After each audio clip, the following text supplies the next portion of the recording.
There's a Anyway, snake in your room. yeah, hopefully the hissing stopped. I think Oh, that I this don't would hear it be. right now. So Yeah, I think that I fixed it. I literally just took plugging it into another USB on my system, so it wasn't near the motherboard, causing the hiss. Crazy.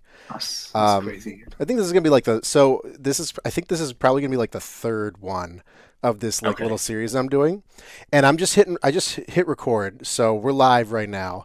I don't have like a fancy sort of intro planned or anything. It's just gonna be like kind of off the cuff. Okay. Does that sound good? Yeah. Cool.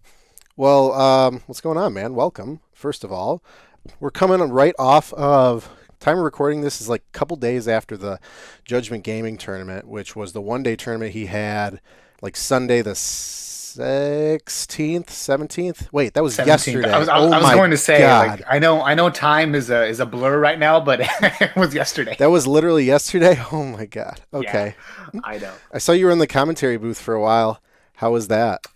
I was. No, it was great. It was fun. Obviously, it really helps you getting over going 0 and 3 and dropping early is when Justice says, "Come do commentary," and I'm like, "Yeah, I got it." That's what I love. So I like a little bit about me is like I did Smash commentary too at locals and stuff like that for Super Smash Brothers Ultimate. And I'm like a two-tour when it comes to Smash if you go to like a tournament like that. And so I always like to I was always able to commentate like top 8 cuz I just wasn't good. So I just dropped the VOD of my experience with that tournament and we played first. And you were Oh, we playing, did. That's yeah, right. we played first. And for the people that kind of stopped watching after like the first half hour, they think that my deck is pretty good. You were playing. I then later on to go like I think I went like 2 and 3 or something like that, and I dropped. But what you were playing Twisted Personality Warrior, which No, no, that's what it looked like. you were playing like I TP was Warrior, but actually playing. you had Haunted Shrine and Deslacunda, Yes, and I tried to make Pac-Man. I okay. So explain like kind of what that is, like what the engine is for that. Okay, well, I guess I'll give you the whole story. So, I had my 100 subs live tournament last weekend, and that was won by an actual real TP Warrior deck. Yeah. So I thought to myself, okay, so TP is still a good skill. What else can we do with this skill? So I start throwing, I want to make a different deck, not just straight warriors. So I start throwing cards in. I start throwing Zombina and Giant Rat in. And then I start throwing Haunted Shrine in. I'm like, man, Haunted Shrine with only 3 targets just doesn't seem right. So I start looking through what zombie monsters we have. And it's like, Yeah. wait a minute, the camel's a zombie. And so I'm like, and it works with Giant Rat. So I'm like, okay. So now if I theoretically have 2 draws per turn, what else do I need? What's my win con? And then I couldn't think of anything else other than to put in warriors and burn cards. So that's kind of how it all came together. I did not. I didn't even think like I didn't take a second look at Deslakuda. I had it in. I played in a Vaults Yugituber tournament, and that was in the deck that I was assigned. Oh And yeah. I misplayed it because I assumed the flip effects worked like any other flip, but I was wrong. Um, Oh. but like I didn't even realize it's an Earth zombie. Like yeah, you're right. It fits perfectly. I remember early in our first game, I think I summoned Breaker, and you opened with you had Blade Knight TP. It was clear that you were running TP Warrior, so I opened with Breaker, and then I hit a back row with Breaker's counter, and it was a Haunted Shrine, and I remember just being like, what is this? And then I remember like you set a card, and I was like, this is a Command Knight for sure, 100%. And it was the Deslaguda. And then later, because I was kind of hopping in and out between my matches, and I watched a couple other games of yours, and I saw you effectively be able to Haunted Shrine and then actually do the flip to get the card draw. It Yeah. was pretty cool. Yeah. Yeah. That was the one time it worked. I played 6 games, three, not 7 games. So I went 0 and 2, 0 and 2, and then 1 and 2. So the one game I won was because everything went as it should. Like I got my Giant Rat able to float into the Deslakuda, and then I had Zombina and Hot Shrine to top it off. And I was actually able to win a game because and the deck did what it was supposed to for once. Do you But remember what you were playing against when you won? The one that you won? Ah, What'd you see? What'd you see? Because I think I only saw one other match of yours. Because I saw every match that I looked at that I wasn't. I played against. I did not play against Magnets or XYZ at all. I played against Interconflict, a lot of Interconflict mirror matches. You had TP, you had the Pac-Man at the beginning. I think that actually I just saw mirror matches after that. I'd have to check, but yeah. what'd you end up seeing? I saw another TP right after, and I think part of the reason I lost that one so fast is game one I opened like two Zombinas and no other monsters, and I'm like I Yeah. don't know what to do with this. And then game two, I think I opened like multiple haunted shrines without any zombies. So I was like, great, the complete opposite. This I don't know why this happens to me, but Yeah, that's rough. I mean, Haunted Shrine is so good. I want to make that card work. It feels like the best way to make it yeah. work is this Viral Despair. I actually played a Viral Despair in my fourth round, and the guy stalled me out. I made the mistake Of of course. filling up all three slots, and I still had inner conflict. But I quickly Oh, learned in the first game that it wasn't about me getting out the Monarchs. I needed to take the despair from away from him. The only yeah. win condition I had to get rid of despair was to because I ran Grand Mark because I wanted the deck to be a little roguish and like not lean on Jinzo too much. Hmm. And the only win condition I had was to Book of Moon it and then Grand Mark to pop a set, which was very specific. So Yeah. Seriously. I think that one was actually on the stream. So yes, everyone oh yeah, watched I that remember happen. I saw Judgment watch that. I actually lost to time. I think it was 1-1. Yeah, Granted, you did. I was already X2. I think I was 2-2 by then, and I had stopped streaming. So I had stopped streaming, and then I played literally the longest, like most intense match of the day. You know? Yeah. I mean, to be fair, the whole point of playing Viral Despair for me was that it's a good matchup against Conflict when I played it in the pre-Battle City box format. And Yeah. it still is like it hasn't changed, right? Because the issue that Conflict would have was that if they've used Conflict already, they don't have anything above 2400 or 2450 at most, right? One tribute. So they're not getting over that 3000 without like a spell or trap or an effect to do so. And if you can mill the correct spells and traps with your skill, now they're relying on having very specific outs, like you said, which is like a Book of Moon Grandmar combo, which is like, you know, that's probably not going to happen. And if it does, like by the time you get that, I probably have another Haunted Shrine ready to go. Yeah. Yeah, that's what I found. I was always having to hit Haunted Shrine brought back out Zombina. Zombina brought out Swordswoman. But Oh yeah, luckily, yeah, luckily I had the breaker, so I could choose. I knew the set was Zombina. I hit that with Charging Gaia. Swordswoman comes out, and I'm only taking 100 to get her off the field. But like, I got down to 100 life points. I'm pretty sure, just to yes, you deck did. out. What a match! Yeah, yeah. But it's funny that cards like Swordswoman and I think your opponent even had like Skill Successor and Twister and Lost Wind.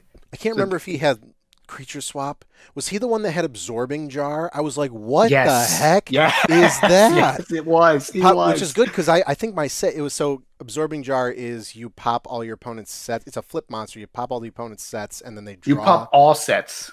Oh, all sets, and then you draw or your opponent draws for each one that was popped on their Now side. both players will draw. Yeah. So Oh, gotcha. Yeah. yeah, So yeah, I had two widespread ruin set. I remember I way overset that game.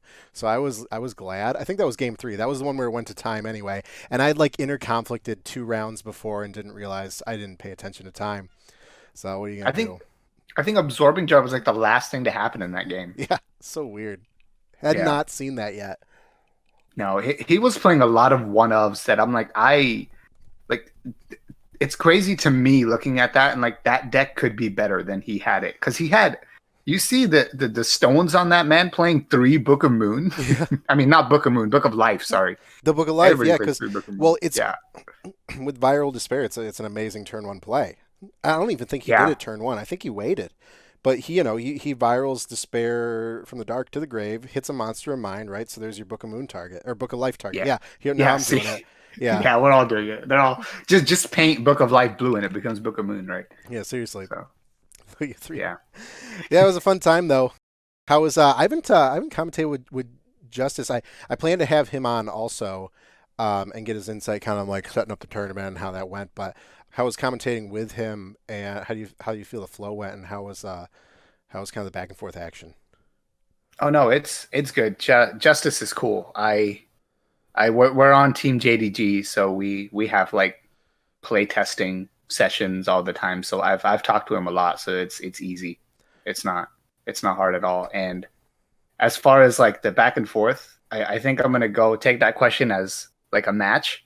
There was a top four, I think it was, Union mirror match, and that was probably the best match of the whole tournament to me, to at least to watch, because it showed both sides really just showed off how good unions are in that they were, even when it looked like they had nothing, like I'm talking zero cards on field, zero cards in hand, they can produce a big boss monster out of absolutely nothing.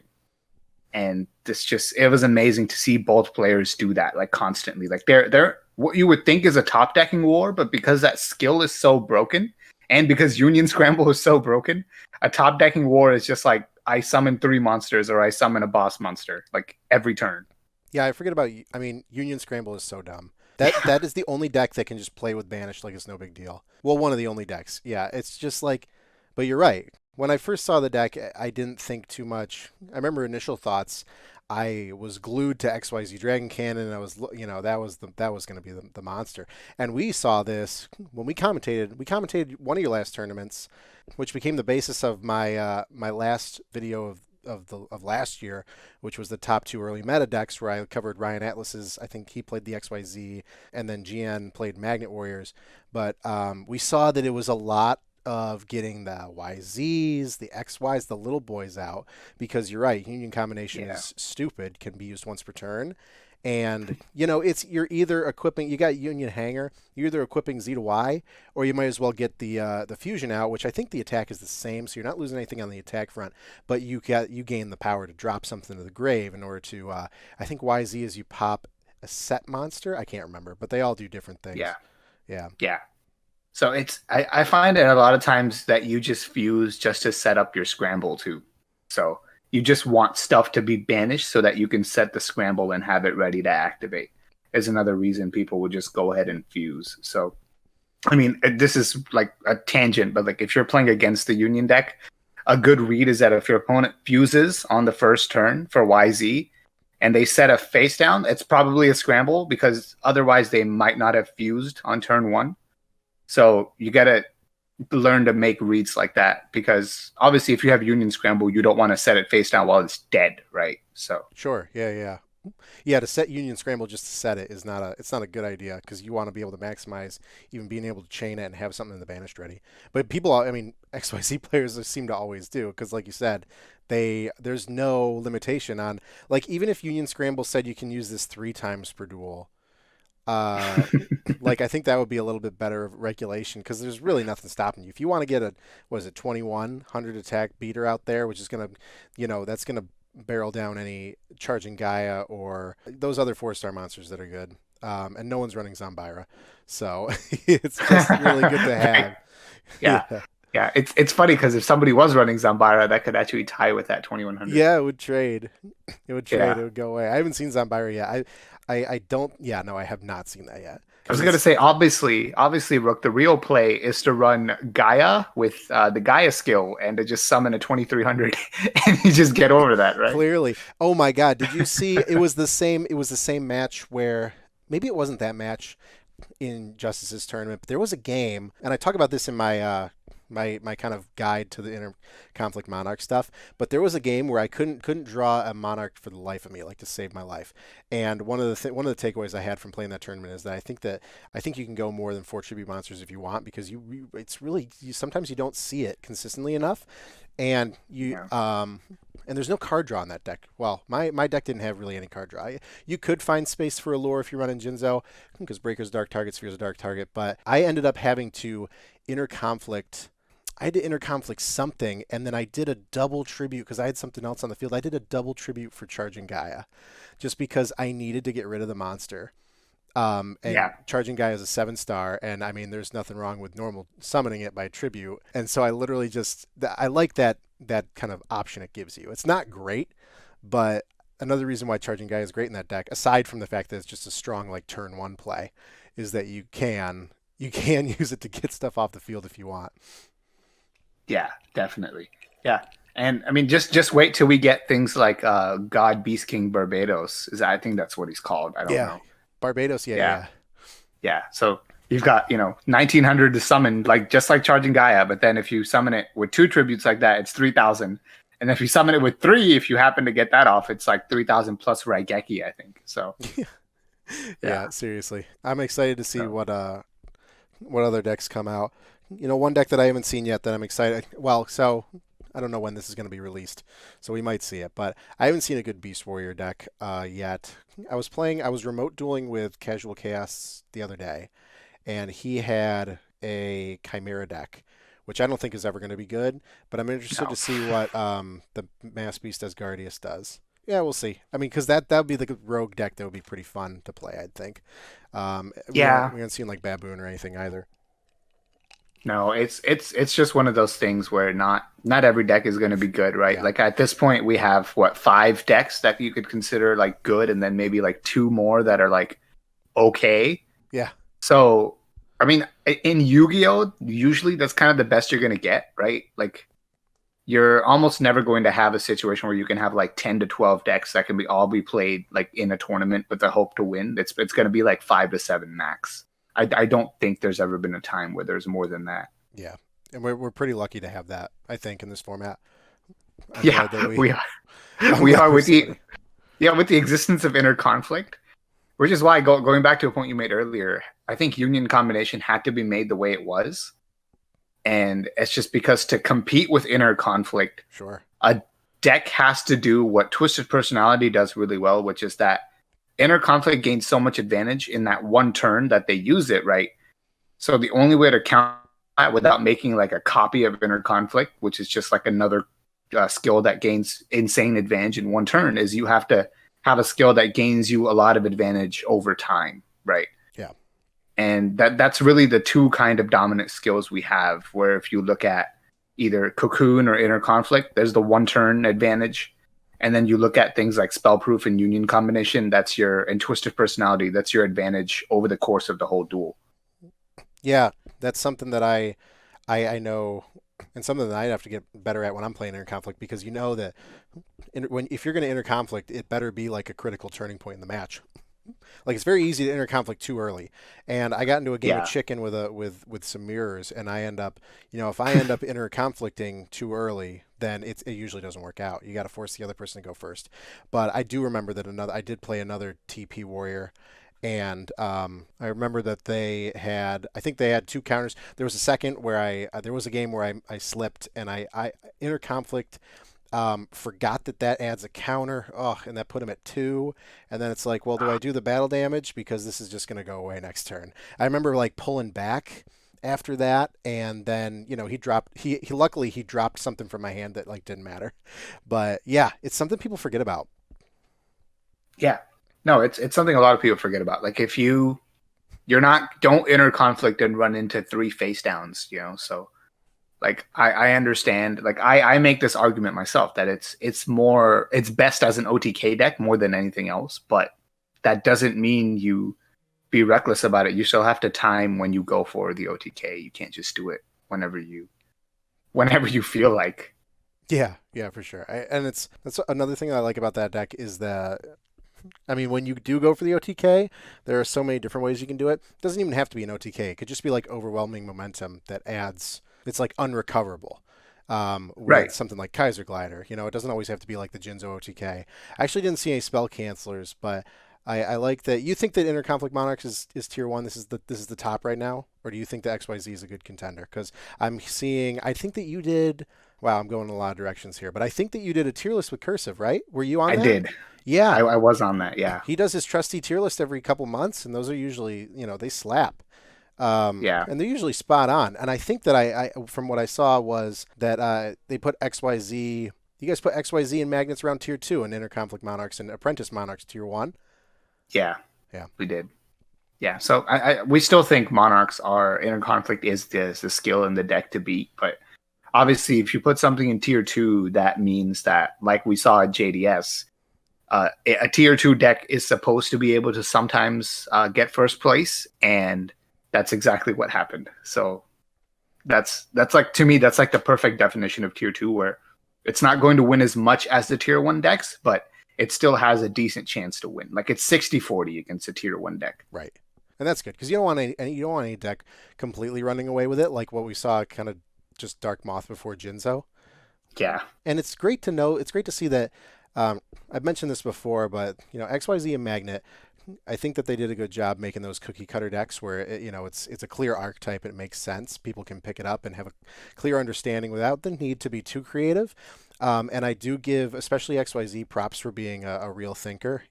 With what you're going to union combination, what you're going to use. It's not necessarily Oh brain yeah. dead.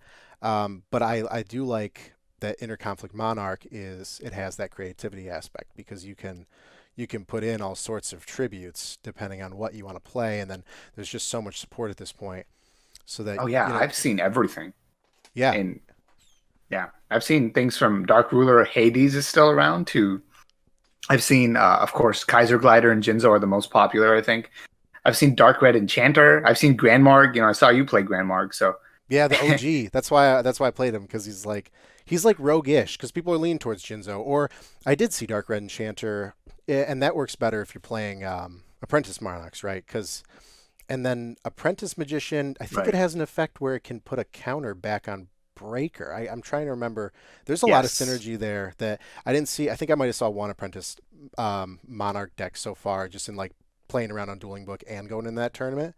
But spellcasters were always really rogue, and I know that that's going to make a lot of people happy that that deck's working, especially because I've seen Old Vindictive be used as well, and that it's all seems to be working. Yeah, it's just the same Monarch deck, but it takes a slower approach, a more control based approach. So you won't OTK because your second monster is usually like an Old Vindictive or an Apprentice Magician, so just not enough attack points on those.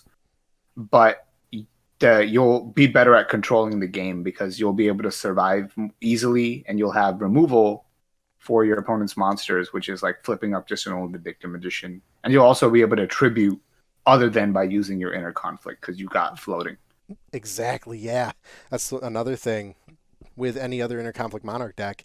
Once you enter conflict, that's usually, well, not every time. Sometimes you got a breaker or charging hanging out, but that's usually the only opportunity you have to get a really good monarch play. But apprentice monarch, you always will have an apprentice magician hanging around unless unless it gets nobleman or something else happens to it. Um, yeah, I liked that too because there's more opportunities. You can't, it's like blow inner conflict and it doesn't work out for you. It's pretty hard to get another monarch out, unfortunately. But that deck does well. Yeah, it's either running Apprentice or running something like Soul Exchange, right? If you want to tribute more than once. Yeah, And Soul Exchange, the problem with that is it doesn't do anything else. Like Apprentice can at least, like you said, put a spell counter back on your breaker. It can protect you for a few attacks. Soul Exchange, if you get it and you don't draw Monarch, it just sits there. And I've had situations like that where I'm just sitting on a dead Soul Exchange, and if that card was anything useful, I might have won a game that I lost. So yeah. I haven't seen Soul Exchange. I do remember seeing it a couple weeks ago. I think that started to fade out because it is very situational, and I feel like people are making are making the conclusion that it's more of a dead draw than it is helpful. But I don't know. We'll see. That's just part of the magic of these decks is the creativity of the support you can have.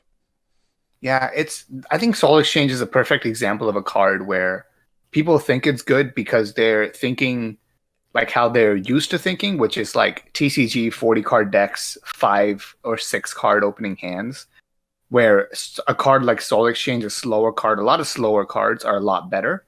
But if you shrink the deck down to 20 and the hand size down to 4 and the life points to 4,000, all of a sudden, if a card is not like almost always useful in a multitude of situations and it's not a fast card, it's probably not a card that you want at all. Yeah, the deck building gets, I don't want to say simplified, but there's a lot of fun cards that would be fun text in a 40 card deck that all of a sudden it's like this is a very efficient engine like magnets for example and XYZ really doesn't leave too much room to add anything else besides maybe Zoma. You just throw Zoma and everything. I get it, but side decks I'm seeing like Kaiku, which would be great against something like XYZ potentially if they don't scramble. And maybe good against magnets, good against viral. But sometimes it's really hard to find what you're going to take out for something like Haiku, just because it can break the efficiency, just like the cycle, you know? Yeah. I mean, I saw Kaiku used just as like instead of charging Gaia in like a conflict, like an aggressive conflict Yeah. deck. So there's always that option. And then, like you said earlier, now that you have Kaiku, you can also go ahead and play Allure of Darkness to give your deck some draw power too. So there's a lot of different. I mean, that's what's cool about getting 200 cards at once, right? Is that there's a lot of different directions all of a sudden to go with every deck. Yeah. Or not every deck, at least a deck like Inner Conflict, which is generic. Like you said, magnets and unions. There's no There's not a room. lot of different directions to go. Yeah, no, There's no room. there's It's good. It's good and bad that way. Like it's I think that it makes it more consistent but less fun. I'm not less fun. It's a fun deck. They're both fun, but it no. I was less gonna say no, creativity. no, no. Magnets are fun. Magnets are so fun. Even Magnets the are so much obelisk fun. version I have, where I'm not running Valkyrian and I just throw obelisk in, and you got like rock Yeah. spirit and oh man, casual. I was like the remote dueling I was doing with casual the other day. He was playing Bones Alone, which I forgot was in the deck, and Oh, it's that's like so cool. just special summon it if you have no monsters. I'm like, oh well, there's another piece that can get me a god, you know, and just like other thoughts, it's sometimes hard to keep track. Yeah, it is. But hey, speaking of obelisk, did you see Lucas's I saw. side deck? Yeah, you did. I Okay. saw. I saw. I think I caught top eight. Or was it in finals or maybe it wasn't? No, was it in finals where he actually got the tribute off for obelisk? It wasn't in finals. It Ah, was. It was. I think that Union mirror match. I think that, and oh that's why my he's god. citing it because if you think about the Union deck, Union all their scramble is monster up to effects three, right? target. Yeah. Yeah, all their monster effects target. Scramble gets you all of the tributes you need with one card, and uh, if you're playing the mirror match, it since all their effects target, including their spells and traps, because they'll have like Book of Moon as their only like protection. And then sometimes they have Sphere Creable, but okay, Obelisk has 4,000 defense, you still can't get over it. So it's actually like the perfect card against unions. Like they don't know what to do with it unless they've specifically side decked for it, and nobody's going to side deck for Obelisk. Unless you're just a deck that's running Zomas everywhere. Yeah, Because like I was playing around with that deck and I was thinking like, yo, you get this tribute off and you're pretty much unstoppable. You can't be targeted by any card effects. Oh wait, there's a Zoma in defense. Never mind. I know, Yeah, I know. But if you're going to go that approach, then I think you have to just run like a lot of cards that can destroy Zoma, right? So if true. you're if you're XYZ, if you're unions, then you just summon like your what is it? Is it You summon XY? your XYZ. You just Yeah, summon your big XYZ guy is so the that they can't, yeah, that's the so they card for can't chain anything. to it. Yeah. Yeah, So yeah, it's actually how he won. I think he got Obelisk and XYZ Dragon Cannon both out at the same time. it's so And once anime. you've got, yeah, and once you've got Obelisk out and a field clearer next to it that can just destroy everything and give Obelisk a clear path, there's no real win condition left for your opponent after that. Yeah, I think you earned it at that point. Right, exactly. Yeah, so I mean it was such a cool moment to for it to be on stream. He flips up scramble, then he just his hand is empty and he just draws and he goes and he cuz it's Lucas, he says like this crazy thing in chat where he's like, your god is a demon or something, but I believe in another god and he just summons Obelisk. And I was like, of course he had to put in some kind of a cheesy line before he So summoned that. great. That's how Uh, it should be. That's how it should be done. That's funny. That's exactly how it should be done. I kind of feel like now us as commentators, me and Justice missed out on like saying some kind of a Some cheesy hype. line of our own. It's fine. I'm sure it was. I mean, it sounds pretty mind blowing just to see it in real time. Yeah. Um, so Lucas is so the Yu-Gi-Oh Legacy Discord is Yep. it's you and Lucas, right? Yes. You guys kind of do tournament hosting and kind of run that stuff together. Yeah. Is there anybody else that has a big hand in it, or is it just you two? It's really just us two. We have a few moderators, but like it's as far as like the big decision making goes, it's always just whatever we decide. We don't. Nice. Yeah. And then the YouTube channel is pretty much you, right? Yeah, for the most part. He actually has his own YouTube channel too where he does like other like things, but I try to stick to like speed duels or whatever other tournaments are held on the Discord, and I try not to like veer off of that too much. Yeah, I know that Yu-Gi-Oh! Legacy is I think it's the only Discord that I'm in that does all of the other like sort of lesser known formats. Like there are some that I'm sure that people listening to this don't even know about. Like I don't even know. I was on your channel and you just released tournament finals for the Yada format. I had no idea Yeah. what that was. I was like, "Oh, what?" And I know in your intro card you have all of the different formats. And I just gotta like figure them all out because I've seen like so now there's Yada. I think have you done Yugi Kaiba? Was that you guys? Yeah, we Yeah, have. Yugi Yeah. Kaiba, I did build a deck for that. Um, I find that I don't know, it's fine.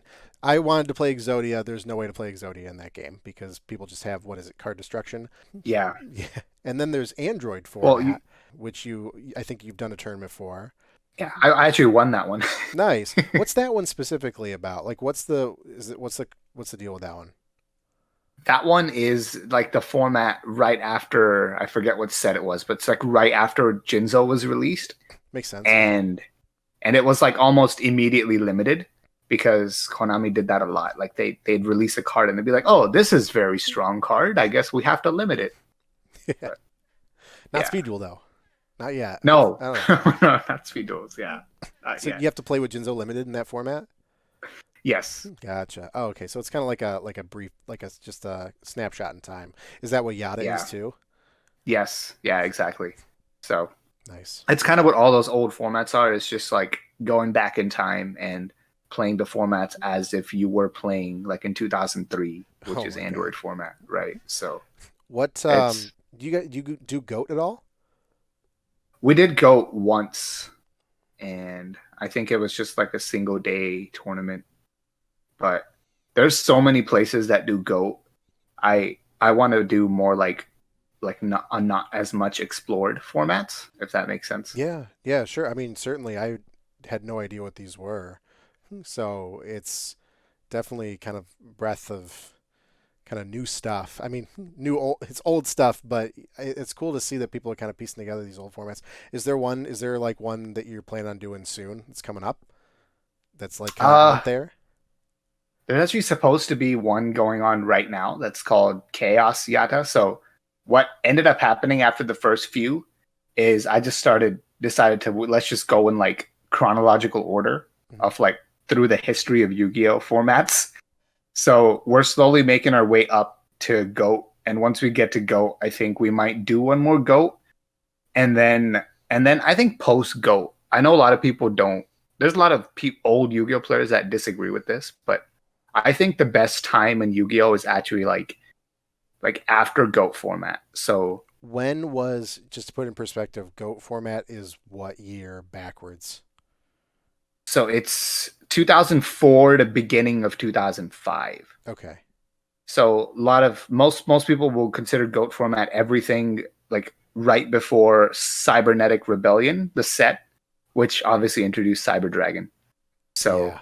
Gotcha. GOAT format is everything before Cyber Dragon. It just shows you how Cyber Dragon was such a game changing card. It just ended GOAT format Yep. on its own. So I I remember think playing. I remember playing oh that. you did. Yeah, yeah. So I think that's when Yu-Gi-Oh got to its most fun because there was enough special summoning to have the game be like fast paced at times, but there wasn't as much as there is like if you look at the game now, which is just like it's just insane. Like you summon like 10 monsters a turn like it's nothing.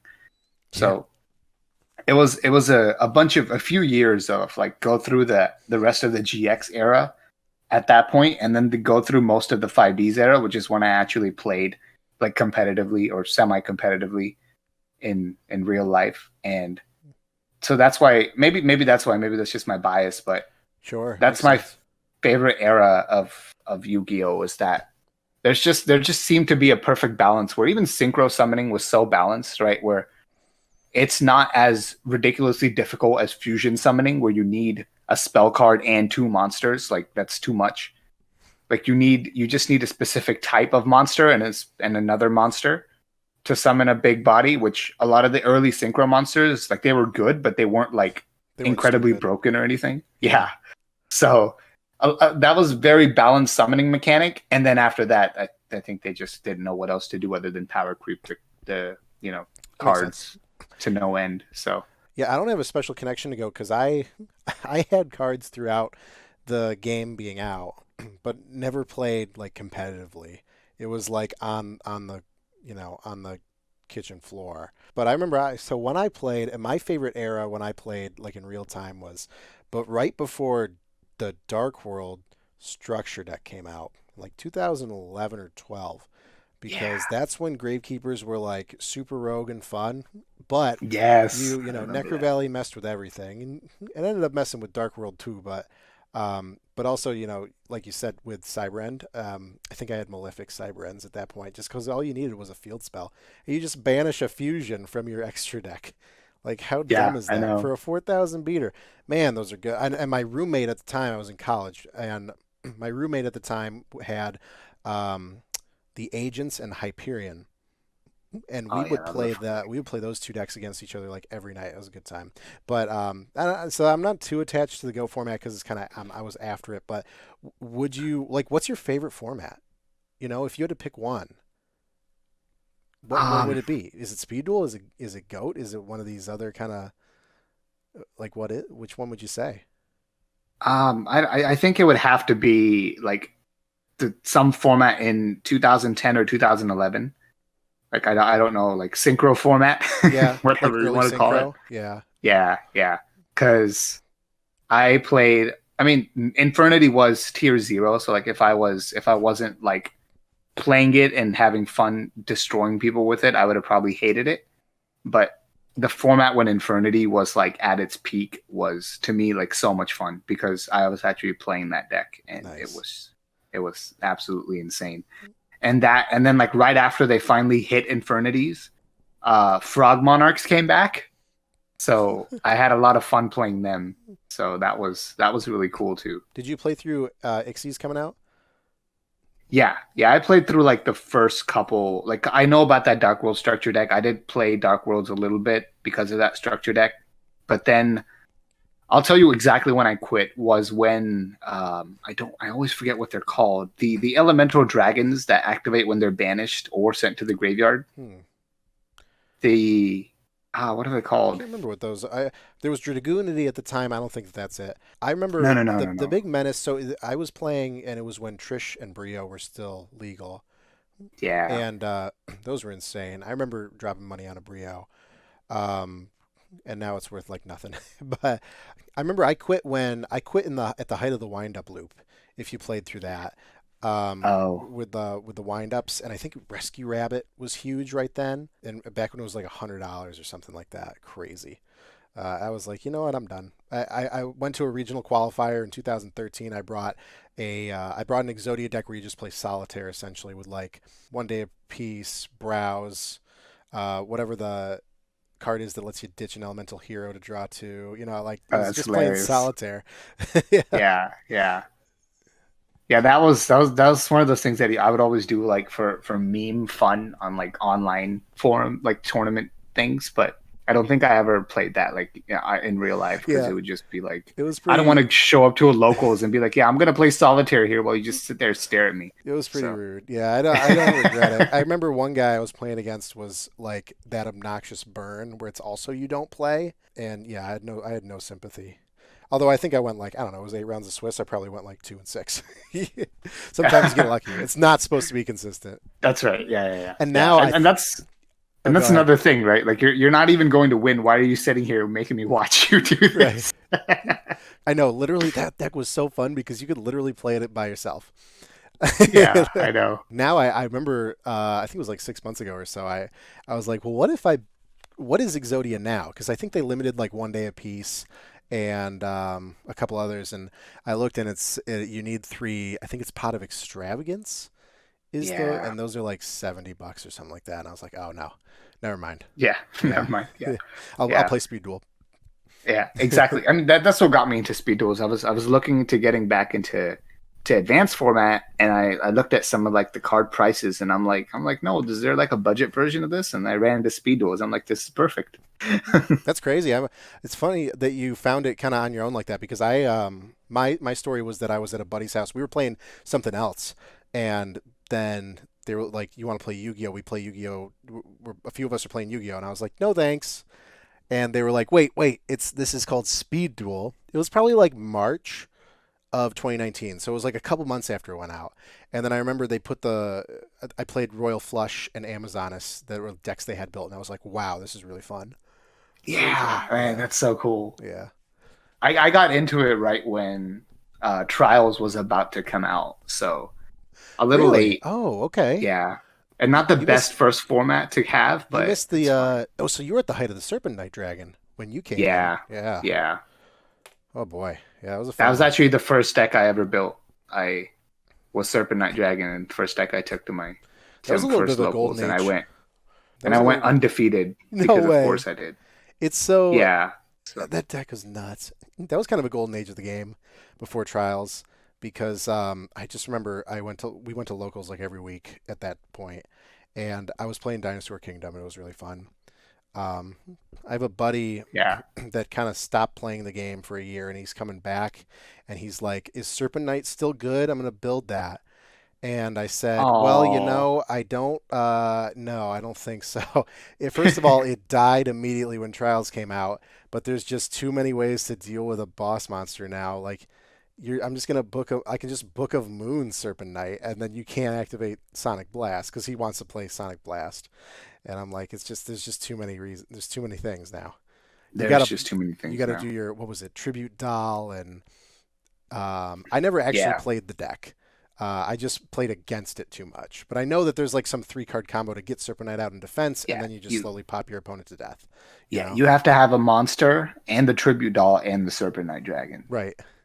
Oh, and the So any Gentlemanders. yeah. So any monster is just any monster, so that's not a big deal. And Serpent Knight, you're supposed to search with either Summoner's Art or the Blue Dragon Summoner. So really, it's just a matter of hard drawing the tribute doll. Yeah. Good So, times.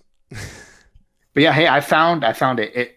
It's called the Dragon Ruler archetype, and it was when that came out, and I was on Dueling Network, is what it was called back then, if you Yeah, remember I that. remember it was Dueling Network. Yeah. And every single game on Dueling Network, I would have to go against Dragon Ruler. And I tried everything to try to beat that deck. And you have to play Dragon Ruler to beat Dragon Ruler. So I Yeah. was like, you know what? I'm done. September 2013. Yeah, okay. So I think I stopped in, I think I went to a regional in like that spring of 2013. So I just stopped. I just Yeah. stopped, I think, when this came out. Oh, yeah, that sounds obnoxious. Yeah. I stopped spending money on the game though, like a year before that. So I was just like hanging on to it by playing on Dueling Network. But then I quit it completely after that. Yeah, So I feel you. Well, save yeah. some money. Yeah, exactly. It's funny because I recently just stopped playing Duel Links, and the money savings from that has been amazing too. Yeah, I thought I was gonna be more into that, but I find that I think that the reason is because I played Duel Links. I think I played it alongside Speed Duel when I started for a little bit, just because I was like relapsing hard back into the game, and I wanted to play it like as much as I could. But then I remember I hadn't played Duel Links before, and I was like, well, what if I just try and build the decks I'm building right now in Speed Duel, but on Duel Links? And well, it doesn't work that way because Oh, there's such an expanded card pool there. And then I really have decided that the reason why I loved Speed Duel and regular Yu-Gi-Oh so much is because of the physical aspect. Like I like holding the cards in my hand. That's why I lean towards remote dueling now over dueling book stuff. I'll do it if it's, if the timing is right, but I like playing it on the mat for sure. I do too, but to me, it's always that I don't like remote dueling. Like I am anxiously awaiting for being able to like go back to locals and not, and feel good about it, like be Yeah. open about it. So that's what I'm waiting for. I don't like remote duels just because of how much setup I have to do, and then the fact that you always have to show your hand. So I always have to like hold my hand in a certain place, and Yeah. It's just the logistics behind it is really annoying to me. It So depends on who you play against. I played in some there are three or four servers now that I'm in. I have my wall of Discord servers, but the three or four of them are remote and they try and do something weekly or biweekly. And playing against randos that are hardcore is yeah, that's frustrating because it's like it's not that friendly. There was one guy in yeah, particular I exactly. played, I remember I will not forget this guy who was just super pushy and I'm not gonna say who it was, but yeah, I get you.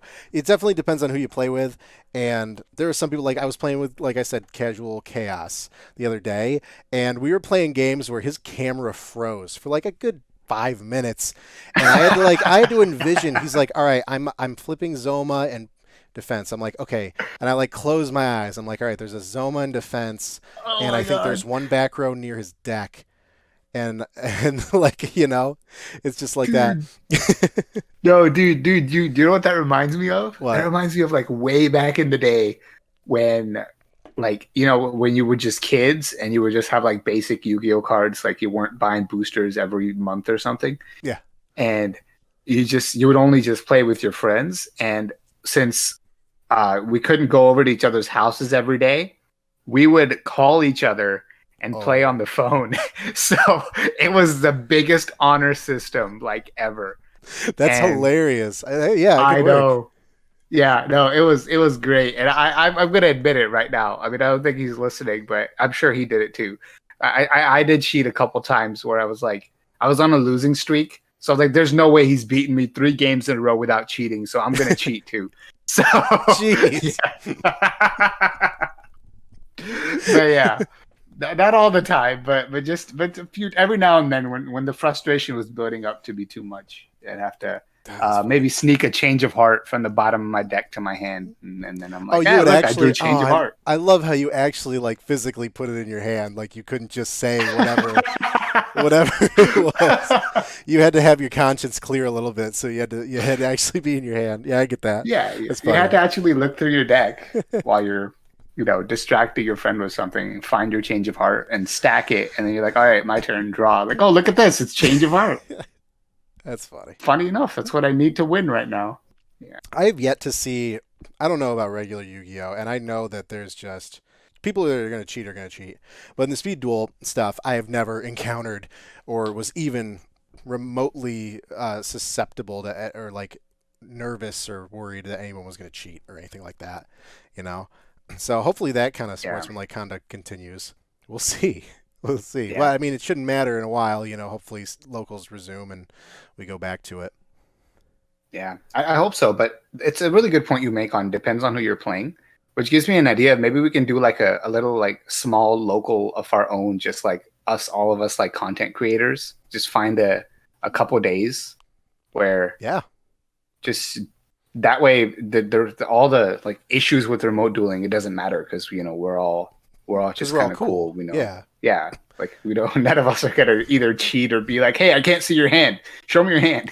Yeah, I was thinking That's about like so it definitely that, and I also play Spell Table on Magic the Gathering because I have friends locally that play Magic, but of course Magic has an actual website where you show your video, and then it's got some extra technology in it where you can actually click on your opponent's mat on their video on the screen, and the website can identify and figure out and read what cards are there, and it can give you a description in the sidebar, which is oh, that is so amazing for cool. Magic because Magic's so confusing. There's cards from like 600 years ago, Luckily, Speed Duel is not that expansive and not too hard to pick up.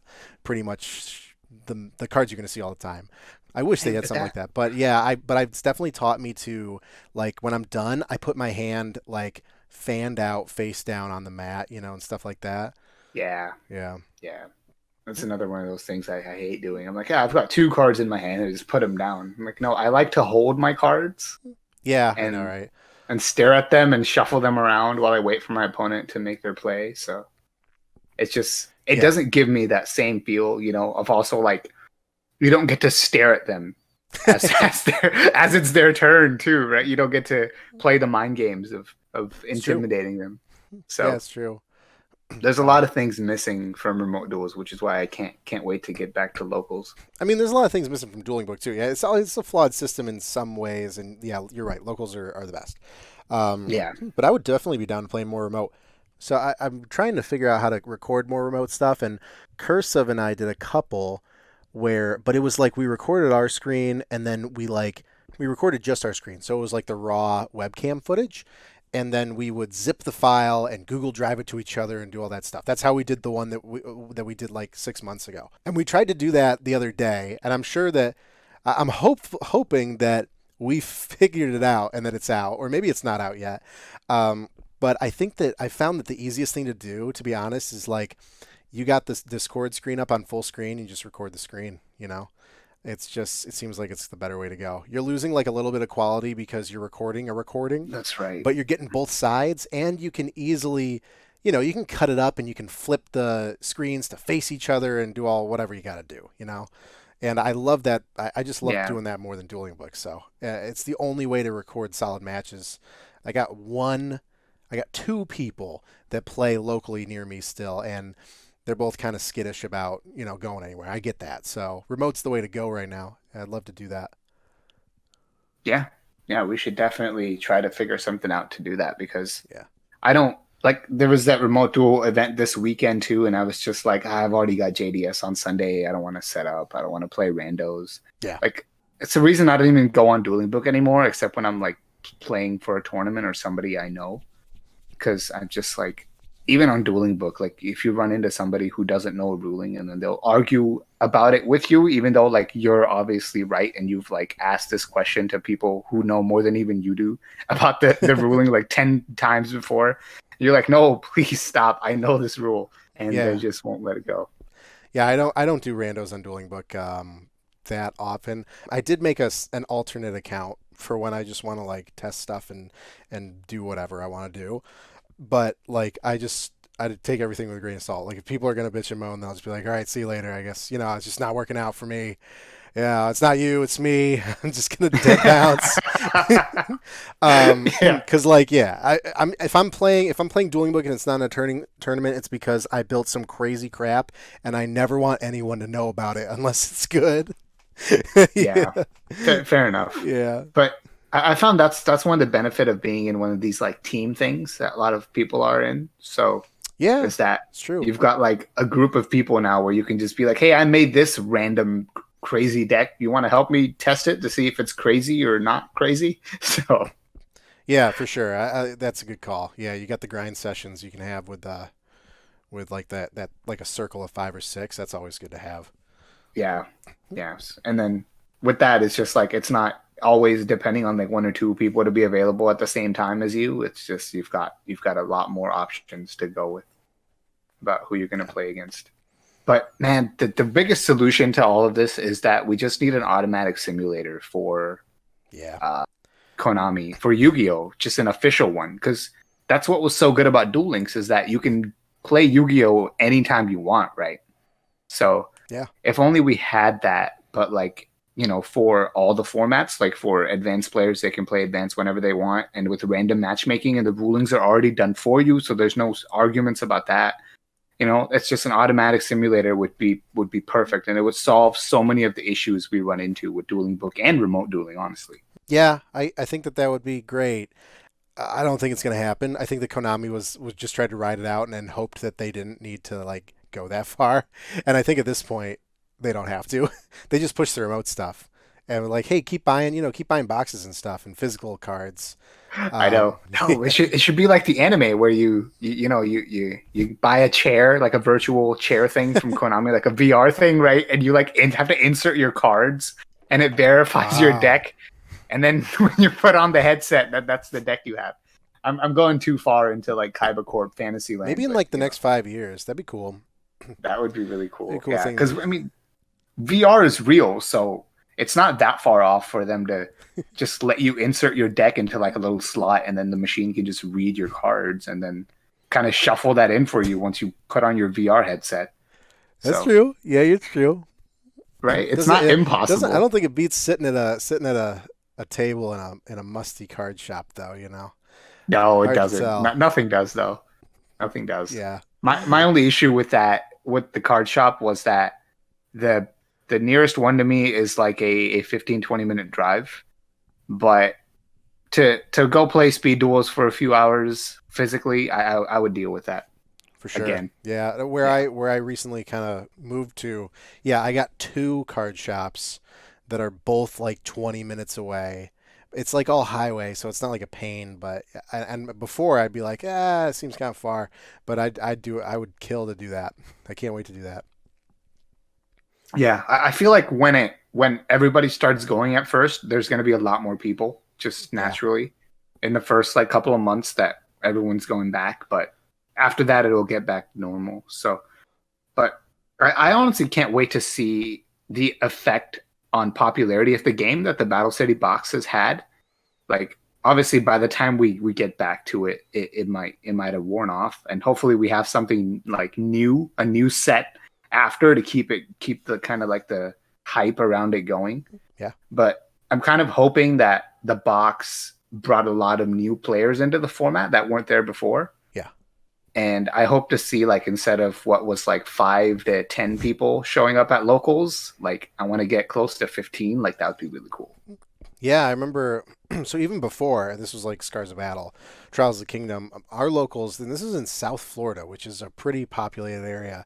Our locals didn't run a speed. I mean, if they ran a speed duel tournament, it was 5 or 6 people, and I showed up with three of them. You know, and then we just like the two loners that played with us. We were like, come into our group, join our group. We play at this guy's house on Sundays too, and all this stuff, and it became a thing. But I was actually talking to a vault the other day, and he mentioned that he his locals would have like 16 people. They had a consistent like 12 to 16 people, Oh like man, sometimes twice a week. Could you imagine that?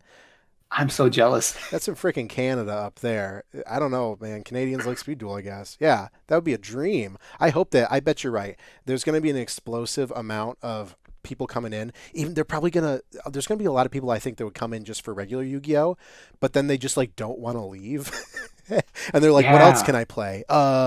What's Speed Duel? All right, give me. I'll take three of those boxes because they're used to paying Yes. $70 for Yeah. a booster box for Yu-Gi-Oh or 90 to 110 for Magic." And so they're like, whatever, I'll just like build something fun. Oh, I remember this, I remember this, I remember this, and then you got a fan. I think that's what's gonna Yeah. happen. So there's gonna be there's a slow kind of growing wave of people enjoying the box, and then I anticipate an explosion when locals come back because they'll be like, what? It's gonna be the first time people see it. Yeah, that'd be so cool. And then there's someone like me or you is there who like keeps track of like the meta and stuff. Could just be like, yeah, hey, I've got all these deck lists if you want to build one of these too to be competitive. Yeah. Yeah. Show up like yeah with the sunglasses on and like I don't think you're ready for this. Nah, just kidding. Show up like Bastion wearing like a trench coat and you like open it and you've got like 30 decks ready to go. Yeah, oh, that's a good idea. Maybe when locals comes back, I'll just like sling pre-made decks to people to convince them to play. I'll just build Yes. maybe I'll just build like 20 decks, and they can be ranging from maybe I'll make them none of them super OP, and then so that way you can play jank, like you can play straight Amazons, you can play Skull Servants if you wanted to, and yeah, just be like, guys, let's play Speed Duel. Yeah. Just you got to get them into it, and then Yeah, once they're into it, they'll buy their own boxes and make their own decks. So yeah, for sure. Yeah, it's fun. it's it's like Someday. with any marketing technique, right? Is you just gotta get them hooked, and then you got them for life. For sure, yeah. Oh gosh, we hit the hour mark. Um, Oh man, so that's good. That's a good sign. That's a good sign. I've yet to have somebody where it's like 20 minute mark, and we're like, so. But hey, there was one no, other I thing. am I Yeah, am proud to be easy to talk to. So yeah, for sure. Oh, for sure. yeah, Yeah, we always have a good time, and obviously yeah. we've done the commentary together too, so it's been good. There was one other thing I wanted to ask you while I had you here, and it was just kind of like your. I had written down. I wanted to ask you about kind of your goals and what you're doing next in terms of the Discord, like future tournaments, and also in terms of YouTube content, because I know that you've kind of leaned towards.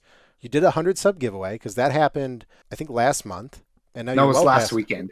Oh, you mean like when I got to Oh 100? yes, Yeah, yes. Now I remember the video. I think it was a month ago. Yes, you had a tournament last weekend, that's right. Yeah, yeah, um, yeah. and now you're well past 100. But I know that your channel's been a lot of covering.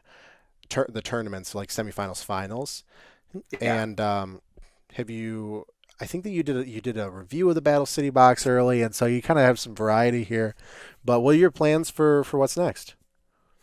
I've actually got a video that has already been recorded, and Cursive was in that. And that video came about because when we would have our like play test sessions, we would always talk about like how it was frustrating to see a lot of decks in these tournaments that were like playing random cards and weren't like what in our opinion fully like optimized. So we made a video like that basically just gets back to the basics of deck building in trading card games in general. Whoa. Okay. So like we went to like we showed examples of like there's different types of decks. Like there's your aggro deck, there's your OTK deck, there's your beatdown deck, there's your control deck, and there's your mid-range deck, right? So we use speed duels to give an example of each of those types of decks and how you should build them, what you should think about when you're building each deck, what each deck does. And the video is just going to be called like understanding your win condition. Wow. So That's awesome. yeah, That's that yeah, kind of stuff. I love those because that's the kind of content where people can click on that 10 years from now and it's just as relevant, you know?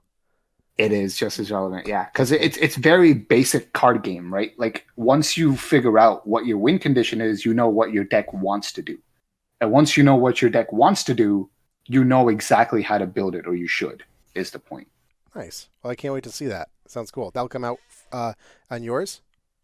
Yes, that'll come out in mine. So I don't know. I mean, I'm going to get really busy at work here actually Right. tomorrow. Oh shoot. So Yeah, I'm glad we snuck this in while we can. Yeah, beginning of the year is tough for a lot of folks in the financial world. yeah, Yeah. yeah. So like even today, I worked up till 8 o'clock. So like it's not going to get any easier, especially because my senior who was like handling a lot of like the like how at a lot of companies like that, like the seniors, like the ones who aren't quite manager level but aren't quite staff level, Yep. they have to do like the most stuff because they have to coordinate everything. So she is like literally 9 months pregnant right now, and any day she could be gone for maternity leave. Oh, gotcha. So I am the person who's worked with her most from like not like above her. So like the staff person who's worked with her most. So a lot of her stuff is going to fall onto me. Yeah, that's gonna be tough. Yeah, So I can see that. I can see that being yeah. tough. Well, hopefully you got all the creative stuff out while you can, so that you get slammed by work. That's how it goes. Yeah, I mean, I'm definitely going to try to still spend like at least some time every weekend on it, but it's Sure. it's not going to be easy for the next like several weeks. But Yeah, that's rough. I'll do what I can. Nice. All right. Well, then I guess we'll more to come for future tournaments. Maybe probably when you kind of lets up on you. But all right, I think Yeah. that's a Oh, wrap. hey, Yeah. hey. One last thing though. The tournaments. I do have a Speed Duel tag, the first ever Speed Duel tag tournament planned for sometime in the near future. It'll probably be another live one on a weekend, but wanted to do something that has not been done yet, and nobody's ever played a Speed Duel tag duel, I think, except for me. No way. So That's so that's a 2v2. yeah, that's a 2v2. And is that does Because Dueling Book accommodate that? yes, it does. So Wow. No when way. you yeah, so before you like go to host a game, there's like all those options, like you can turn watching off and stuff like that. So there's one that says tag duel. So you just check that box, and the first person you accept will become your tag partner, and then Mm, the second, and then the two people you accept after that as the host will become your opponents. nice. Oh wow. That yeah, you're right. That's never been done before. That is gonna be Yeah. awesome. Well, I'm excited to see that. Yeah. We'll keep an eye out Yeah. So for it. hey, exclusive scoop for you. Exclusive But, scoop. Yeah. This will probably come out. Let's see. It's the 18th recording this. This will probably be out around the beginning of February. I think I'm gonna space these out. I don't know. But okay. hopefully, definitely more to come on that. That sounds awesome. Anything else you want to plug while you're here? No, not really. I mean that will be live streamed on my Twitch. So if you want to help me grow my what's a modest Twitch following after my first stream, then What's check out. twitch.tv/Terramaster It's Terramaster_legacy. underscore legacy. And then the Yeah. YouTube channel's Yu-Gi-Oh! Legacy. And the Discord's Yeah. Yu-Gi-Oh! Legacy. Yep. Awesome. That sounds fun. Yeah. Wow. Way to go. I've never seen that done before. That'd be pretty cool. You pull that off. It seems like it should be a 1 day thing. So I think that's a good idea. Because I bet it's hard to wrangle three other people at the same time in those 72 hours per match Yeah. tournaments. No, Can't be done. that's probably going to be near impossible if I Yeah. made people do that. So Nice. Well, thanks for coming on, man. Great talking to you. Enjoy your next several weeks, and hopefully we can get some remotes in, and some slivers of time you have. But I appreciate you being here. Yeah. Yeah. Thanks, man. Thanks for having me. No problem. All right. Talk to you later.